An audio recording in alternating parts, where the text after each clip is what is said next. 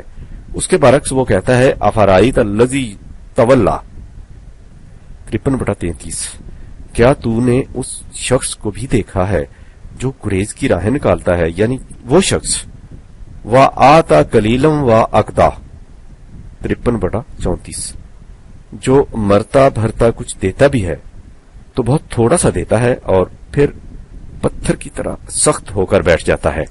سورہ لیل میں تم نے یہ بھی دیکھا ہے کہ قرآن نے اتقا متقی کے مقابلہ میں شقا کو پیش کیا ہے، جس کے متعلق کہا ہے کہ وہ جہنم کے تباہ کن عذاب میں مبتلا ہوگا۔ سوال یہ ہے کہ شقاوت کسے کہتے ہیں؟ قرآن نے سورہ طٰہٰ میں بڑے واضح الفاظ میں اس کی تشریح کی ہے۔ اس کی ابتدا ان الفاظ سے ہوتی ہے کہ ما انزلنا علیک القرآن لتشقی 20/2، ہم نے قرآن کو اس لیے نازل نہیں کیا کہ تو شقاوت میں مبتلا ہو جائے۔ شقاوت کے معنی سعادتوں سے محروم رہ جانا، جگر پاش مشقتوں میں مبتلا ہو جانا۔ لہذا اس آیت کا مفہوم یہ ہے کہ جو قوم قرآن کے مطابق زندگی بسر کرے گی وہ کبھی زندگی کی سعادتوں سے محروم نہیں رہے گی اور اسے جگر سوز مشقتوں کا سامنا نہیں کرنا پڑے گا۔ اب سوال یہ پیدا ہوتا ہے کہ زندگی کی سعادتیں کیا ہیں اور جگر پاش مشقتیں کسے کہتے ہیں؟ اس کی تشریح آگے چل کر قصہ آدم کے تمثیلی انداز میں اس طرح کر دی کہ آدم جنت میں تھا جہاں اس کی زندگی اس نہج سے گزر رہی تھی کہ اسے نہ بھوک کا خوف تھا، نہ پیاس کا، نہ لباس کی فکر تھی، نہ مکان کی۔ یہ سب ضروریات زندگی نہایت آسانی سے اور با افراد رغدن پوری ہوتی چلی جاتی تھیں۔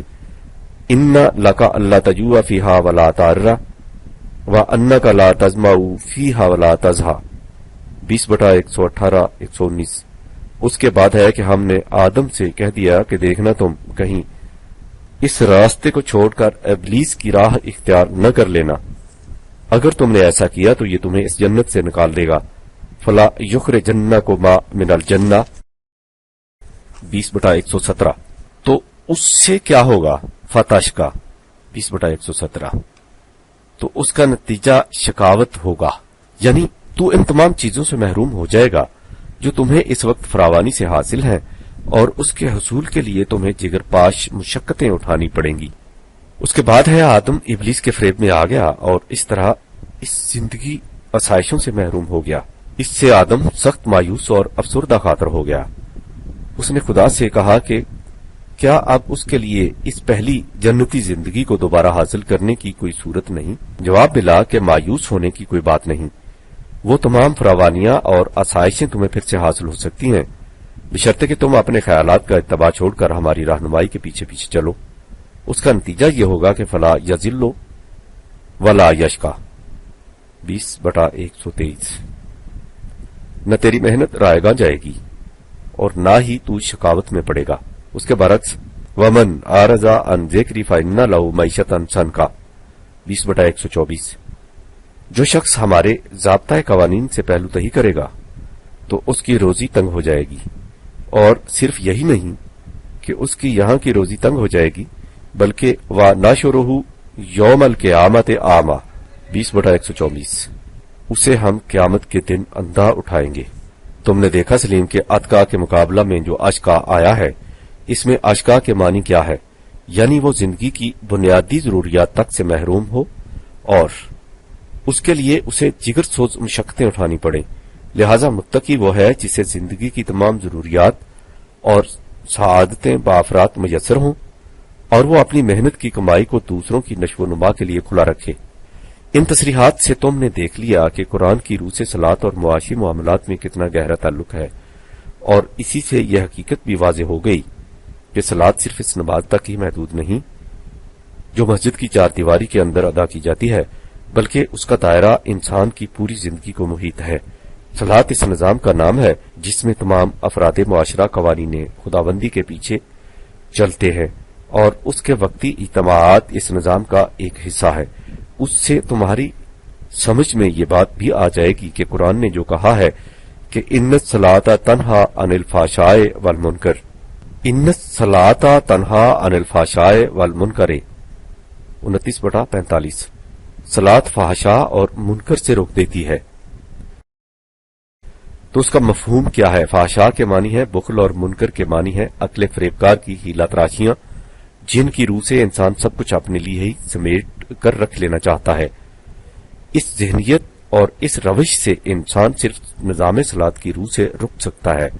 یہ آیت در حقیقت سورہ معارج کی ان آیات ہی کی تفسیر ہے جو پہلے گزر چکی ہیں اور جن میں کہا گیا ہے کہ ان الانسان خلق ہلوعا اذا مسہ الشر جزوعا واذا مسہ الخیر منوعا الا المصلین ہم علی صلاتہم دائمون 70/19-23۔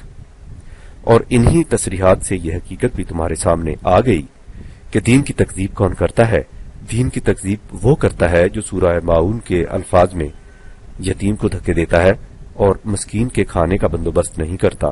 سو ایسے مسلین کے لیے تباہی ہے جو صلات کی حقیقت سے بے خبر ہے، جو نماز کے ظاہرہ ارکان و اجزاء ہی کو حقیقی صلات سمجھ لیتے ہیں، اور عملاً ان کی روش یہ ہوتی ہے کہ رزق کے ان سرچشموں کو جو تمام انسانوں کے لیے یکساں طور پر کھلے رہنے چاہیے اپنے لیے روک رکھتے ہیں۔ ممکن ہے بعض لوگ اس پر اصرار کریں کہ آیت 70/26 میں جو پہلے گزر چکی ہے یوم الدین کا ترجمہ جزا و سزا کا دن ہی کرنا چاہیے، لیکن جو حقیقت پچھلے صفحات میں سامنے آ چکی ہے اس کی روح سے ترجمہ سے بھی کوئی فرق نہیں پڑتا۔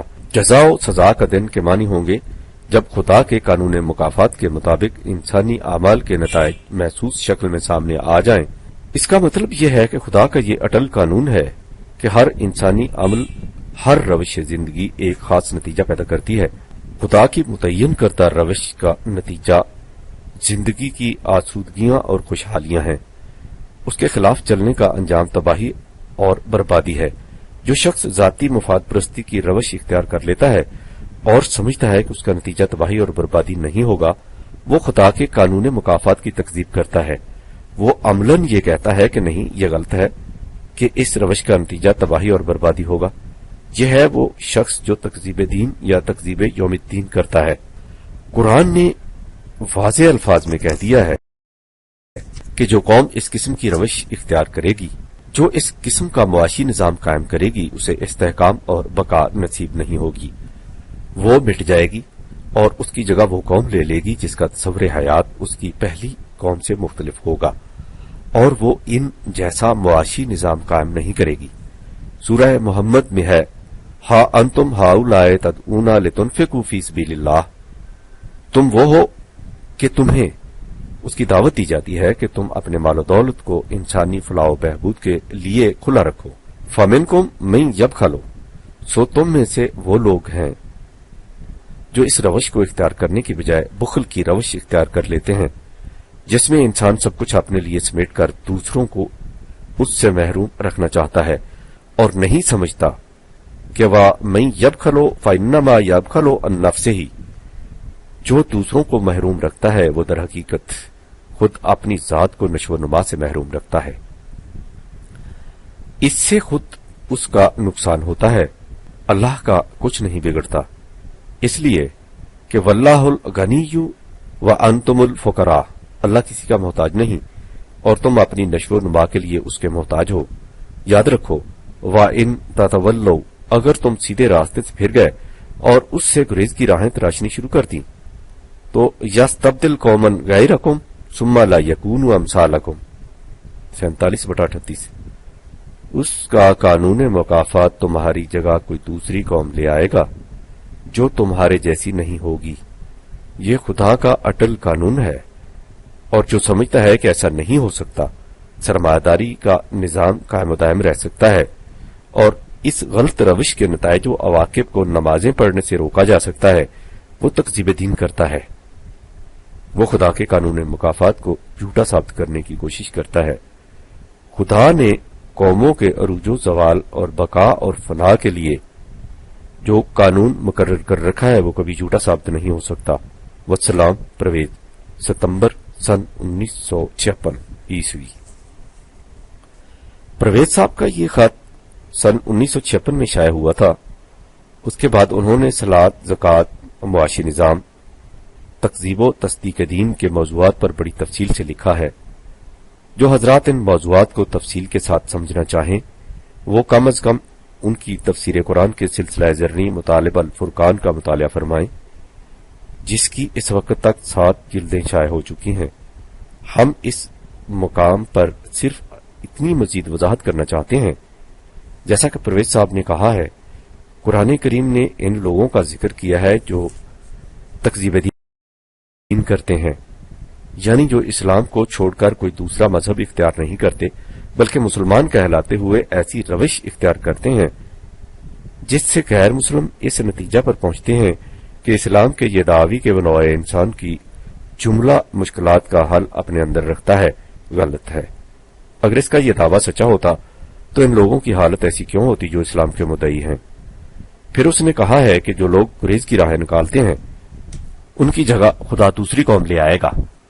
گریز کی راہیں تراشنے سے مراد یہ ہے کہ وہ دین کی راہ سے انکار نہیں کرتے بلکہ ایسی روش اختیار کرتے ہیں جس سے بظاہر ایسا نظر آئے کہ وہ اسلام کا مقصد پورا کر رہے ہیں، لیکن در حقیقت وہ اس راہ سے اعراض برت رہے ہیں۔ خدا نے کہا ہے کہ وہ اس قسم کی روش اختیار کرنے والی قوم کی جگہ دوسری قوم لے آئے گا جو ان جیسی نہیں ہوگی۔ ہم ارباب بصیرت سے یہ کہنا چاہتے ہیں کہ وہ غور کریں کہ کیا خدا کی اس وعید کا اطلاق ہم ہی پر تو نہیں ہوتا؟ خدا حافظ۔